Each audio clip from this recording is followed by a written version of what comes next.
पाकिस्तान के पास शरण में आने के अलावा और कोई चारा ही नहीं था। आपने शरण दिया क्यों? किसकी जिम्मेदारी है भाई? जिम्मेदारी हमारी ही है। गृह मंत्री महोदय श्री अमित शाह जी के नाक के नीचे पूरा मणिपुर जल गया, दिल्ली में दंगे हुए, पहलगाम में हमला हुआ और आज भी वे उसी पद पर बैठे हैं। क्यों?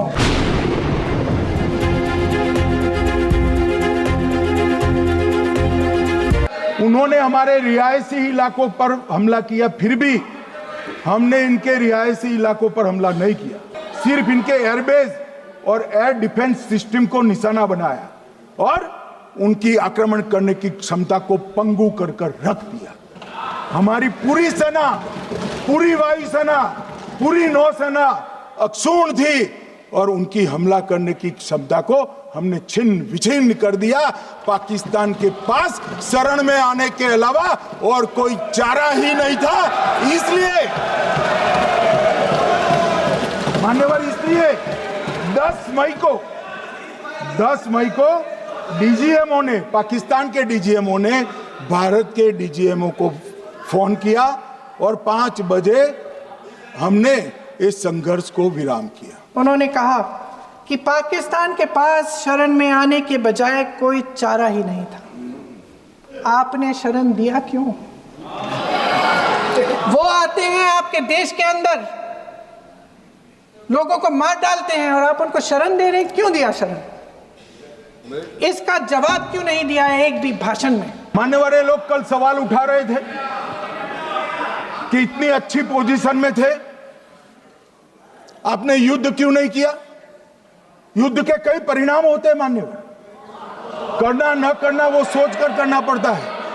मगर मैं इसी देश के इतिहास से कुछ घटनाएं बताना चाहता हूं। 1948 में मान्यवर, कश्मीर में हमारी सेनाएं निर्णायक बढ़त पर थी। सरदार पटेल ना बोलते रहे, जवाहरलाल नेहरू जी ने एक तरफा युद्ध विराम कर दिया। मान्यवर, 71 में कल राजनाथ जी ने भी बताया, पूरे देश ने इंदिरा जी का समर्थन किया। उन्होंने पाकिस्तान के 2 टुकड़े कर दिए। बहुत बड़ी विजय थी भारत की और सदियों तक भारत इस विजय पर गर्व करेगा। हम सब भी करते हैं, हमें कोई आपत्ति नहीं। मगर हुआ क्या मान्यवर? युद्ध की विजय की चकाचौंध में क्या हुआ? 93 हजार युद्धबंदी हमारे पास थे, 93 हजार, और 15,000 वर्ग किलोमीटर क्षेत्र पाकिस्तान का हमारे पास था। मगर शिमला में समझौता हुआ, पाक ऑक्यूपाई कश्मीर मांगना ही भूल गए। जैसे ये बात उठी, शरण की बात की, हमारे गृह मंत्री जी ने इतिहास में चले गए। नेहरू ने क्या किया, इंदिरा गांधी ने क्या किया, यहां तक कि मेरी मां के आंसुओं तक चले गए। लेकिन इस सवाल का जवाब नहीं दिया कि ये सीज फायर हुआ क्यों, ये जंग रुका क्यों, और तब क्यों रुका जब दुश्मन के पास कोई चारा नहीं था हमारे श्रेय में आने के बजाय। मैं सलमान खुर्शीद जी को भी याद करना चाहता हूं। एक बार मैंने बड़े सवेरे में नाश्ता करता था, टीवी पर उनको रोते हुए देखा। मुझे लगा क्या हुआ, कोई बड़ी घटना हो गई। तो रोते रोते वो श्रीमती सोनिया गांधी के घर से बाहर आ गए कि बाटला हाउस की घटना देखकर सोनिया जी फूट फूट कर रो पड़ी।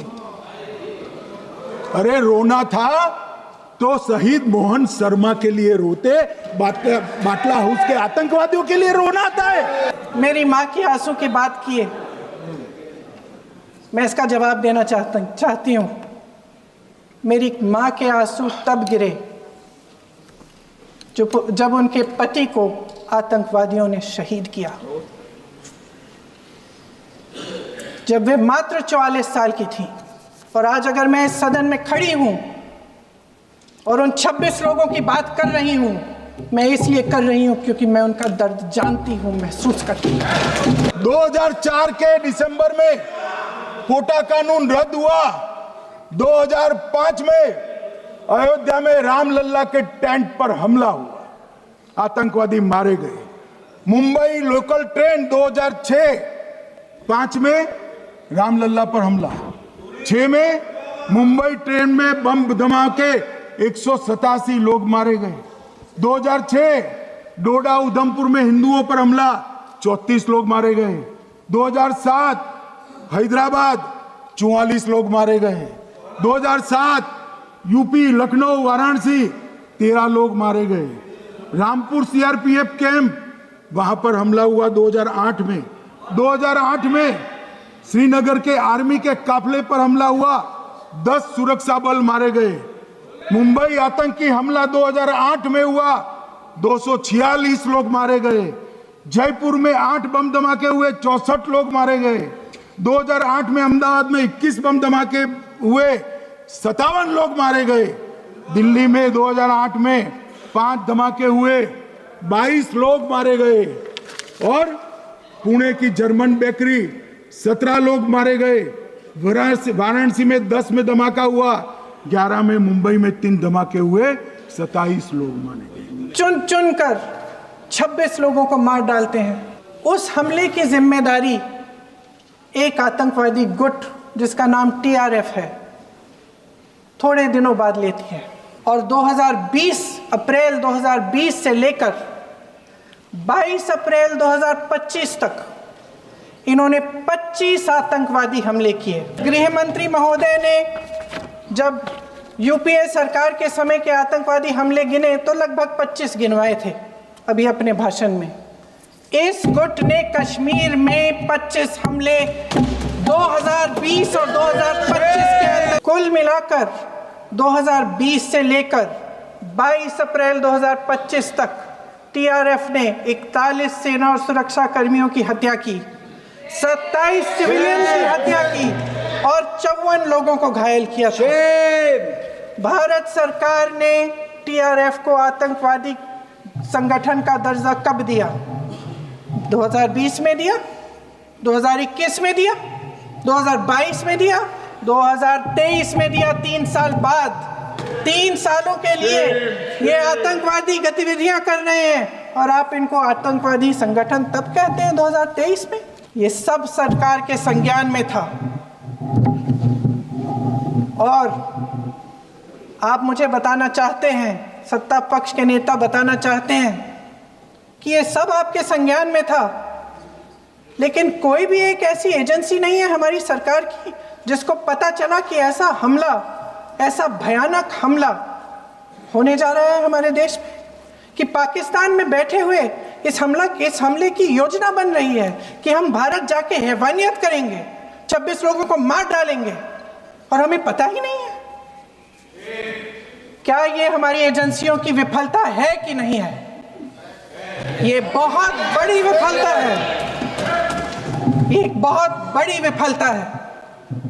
जानते थे कि ये गुट है, जानते थे कि 5 सालों से ये आतंकवादी हमले कर रहा है, अध्यापकों को मारा, आर्मी के बड़े बड़े अफसरों को मारा, आम जनता को मार डाला, पुलिस वालों को मार डाला, और आप इन पे निगरानी नहीं रख रहे थे। अब मान्यवर कल पूछते थे कहां से आए, कहां गए, किसकी जिम्मेदारी है? भाई जिम्मेदारी हमारी ही है, हम सरकार में हैं, हमारी ही जिम्मेदारी। मगर मैं पूछता हूं जब आप सरकार में थे तब क्या क्या हुआ था, इसकी जिम्मेदारी किसकी थी और क्यों निर्वहन नहीं किया, वो भी बाद में पूछूंगा। कल सत्ता पक्ष और आज भी सत्ता पक्ष के नेताओं ने 2008 के मुंबई के हमलों का जिक्र किया, बार बार कहा कि मनमोहन सिंह जी की सरकार ने कुछ नहीं किया। ये तो जानकारी होगी ना कि उसी समय जब वो आतंकवादी हमला चल रहा था तभी उन आतंकवादियों को मार डाला था, एक बचा था और उसको भी फांसी दे दी थी 2012 में। महाराष्ट्र के मुख्यमंत्री ने इस्तीफा दिया, देश के गृह मंत्री ने जिम्मेदारी लेकर इस्तीफा दिया। राजनाथ जी तो पुलवामा, उरी और पठानकोट के समय गृह मंत्री रहे थे, आज वे रक्षा मंत्री हैं। और हमारे गृह मंत्री महोदय श्री अमित शाह जी के नाक के नीचे पूरा मणिपुर जल गया, दिल्ली में दंगे हुए, पहलगाम में हमला हुआ और आज भी वे उसी पद पर बैठे हैं। क्यों?